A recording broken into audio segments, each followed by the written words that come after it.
U.S. Vice President Kamala Harris has held talks with Israeli Prime Minister Benjamin Netanyahu at the White House. The presumptive Democratic nominee for president urged Israel's leader to agree to a truce in Gaza in exchange for the release of hostages held by Hamas. Harris said she had voiced her serious concern about the scale of human suffering in Gaza to Israeli Prime Minister Benjamin Netanyahu. Netanyahu is in Washington to shore up support for Israel's ongoing war against Hamas, which came as a response to the militant Islamist terror attacks of October 7 last year. Here's more of what the Vice President had to say. It is important for the American people to remember the war in Gaza is not a binary issue. However, too often the conversation is binary, when the reality is anything but. So I ask my fellow Americans to help encourage efforts to acknowledge the complexity, the nuance, and the history of the region. Let us all condemn terrorism and violence. Let us all do what we can to prevent the suffering of innocent civilians, and let us condemn anti-Semitism, Islamophobia, and hate of any kind. And let us work to unite our country. I thank you. Let's get more now from William Glucroft, Deputy Editor of the Parliament magazine in Brussels, and DW correspondent Aya Ibrahim in Jerusalem. Good morning to you both. William, coming to you first, what's your takeaway from Harris's comments on talks with Netanyahu? The substance seemed much the same from what we've seen from the Biden administration and really U.S. administrations and U.S. politics on the Israel issue for a very long time. But the style was different. There was much more focus on the plight of Palestinian civilians, on the devastation that we've seen in Gaza, and the need to move forward on this crisis, that it can't be a state of permanent war and just managing a conflict. There needs to be an end to this conflict in one way, shape, or form. The substance, though, was very much the same. We're hearing, still ironclad commitments to Israel and the defense of Israel.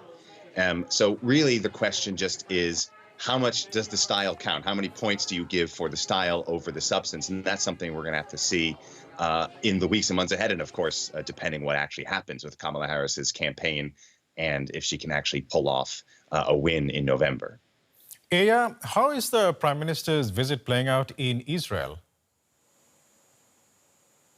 Well, as his address in Congress was ongoing, I was walking through the streets here in Jerusalem, and people in cafes and corner stores were glued to the screens watching that speech. Here's the thing, here in Israel, regardless whether you believe in Prime Minister Netanyahu's promise of total victory or whether you are pro a ceasefire deal as soon as possible, people here are acutely aware of the importance of the United States as an ally for Israel, and the power and the pressure that the United States and its officials can exert on the Israeli government to move forward with the conduct of this war. So definitely a very, very closely watched visit.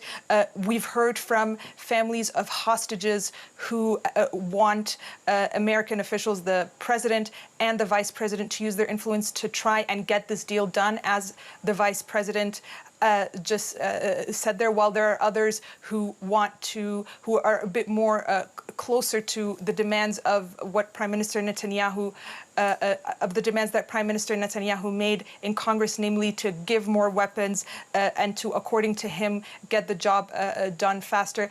At the same time, the Prime Minister made this visit to Washington at a time where his approval ratings are at an all-time low. Up to 70% of Israelis, according to some polls, want to see him resign.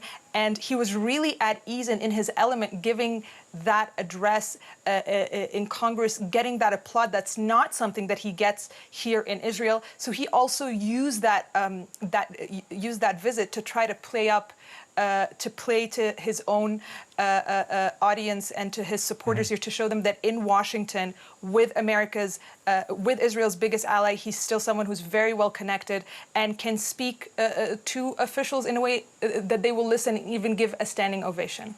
William, you said earlier that the substance of Harris's comments were similar to the policy from the Biden administration. But were Kamala Harris to become president, would her administration have a slightly different policy on Israel? Well, we'll have to wait and see, of course, if she even becomes president at all. The Democrats right now are facing a really interesting inflection point in the history of U.S.-Israeli relations. One is that the Arab American, the Palestinian American community, and those sympathetic to the Palestinian cause and Palestinian protection is actually a force to be reckoned with now. After decades at a political level of them almost being silenced or sidelined, and the Israeli lobby so strong on a bipartisan level, there's almost no space for kind of any other viewpoints. That's starting to crack a little bit, and we don't know yet just how powerful they'll be. We've seen some inklings of that in the Michigan primary, where the uncommitted vote as a protest against Biden's support for Israel scored some enough points, at least, to make some waves and be a point of contention. So the question is, which of these two powerful interest groups are going to be important and possibly decisive in the election in November for Kamala Harris? And if so, if the Palestinian voice can break through at a political level, you're going to have to see more attention to that side of this conflict. Aya, the White House has told Netanyahu to get a ceasefire deal done. Could this visit push that deal over the line? It's very difficult to tell. We've been here before where we've seen the United States and other mediators try to push the Israeli government and Hamas, for that matter, to, inch towards another hostage for prisoner exchange deal with some kind of cessation of hostilities.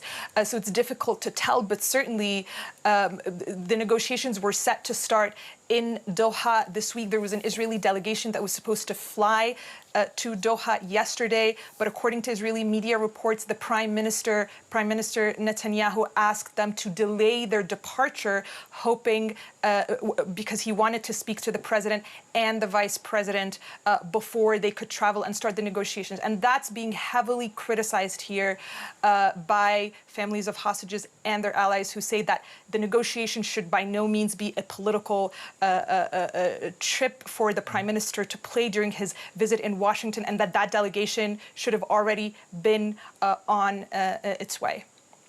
William Glucroft from the Parliament magazine in Brussels and DW correspondent Aya Ibrahim in Jerusalem. Thank you both. DW reporter Stephen Simons in Washington gave us his takeaways from what Kamala Harris had to say. Well, let's start with the obvious first, that it was her and not President Biden who actually came out after a meeting with Benjamin Netanyahu, the Prime Minister of Israel, and made those remarks. Welcome to the United States in the presidential election year of 2024. That's number one. Number two, she used verbiage, terminology in a clarity which we seldomly hear from the Biden administration, and that is notable. Number three, in my count here, and that is really important, I want to quote her. She made sure that everybody understands that, of course, this administration, and including her, this throws unwavering support behind Israel in its right to defend itself against terror and war and everything else. But she says it is also important how it does so. How it does so matters, she said, and that was really, really impressive. Meaning here, with the soundbite we have played before, you got to me, she really tries to be nuanced, acknowledges the complexity of the situation in the Middle East, the complexity for Israel, and the complexity resulting out of now war in Gaza since October 7th last year. Let's look, Stefan, a little more about the contrast, as you pointed out. She said we cannot look away from the dire humanitarian situation in Gaza. She also called for a ceasefire. How much of a contrast are these words from VP Harris compared to President Biden?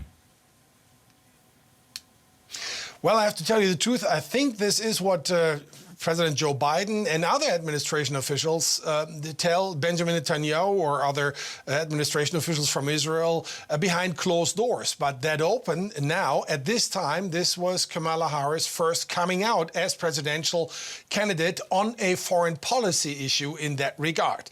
And that is remarkable. And, we should take note of this. However, the United States, and that includes the Biden administration, that includes Kamala Harris and everybody else who's working in this administration, Secretary of State Blinken, for example, is still on the path of wanting a two-state solution. First of all, a ceasefire now, a ceasefire deal, which allows hostages to be released, which allows Gazan residents to have a break for at least 6 weeks, and then take it from there. Secondly, and that is big picture thinking of the administration and of Kamala Harris, is a two-state solution. This is good old American Middle East policy, which is not going to go away with Kamala Harris or Joe Biden. Part of the big picture and what she alluded to was, I ask my fellow Americans to help encourage efforts to acknowledge the complexity and the nuance and history of the region. It's a worthy sentiment, but what does she want to achieve by saying this? Well, I think, honestly, she is a little bit catering to the potential voter bloc or voter segment Joe Biden may has lost in the last few months by wavering around. There is a movement which started in Michigan. This is the uncommitted movement. That counts now for 750,000 people who were uncommitted in putting their vote in or support for Joe Biden. She wants those back. And she also tries to make sure that Americans understand that there is nothing not complicated about anything in the Middle East. It's highly complex. It is nuanced. And politicians, as well as the you and me Americans, should be able to differentiate. That's what she needs people to understand, so she can make an argument that she is for absolute, substantial and unwavering support for Israel on one hand, and a good hard look at how Benjamin Netanyahu and the Israelis conduct this war in Gaza at the moment.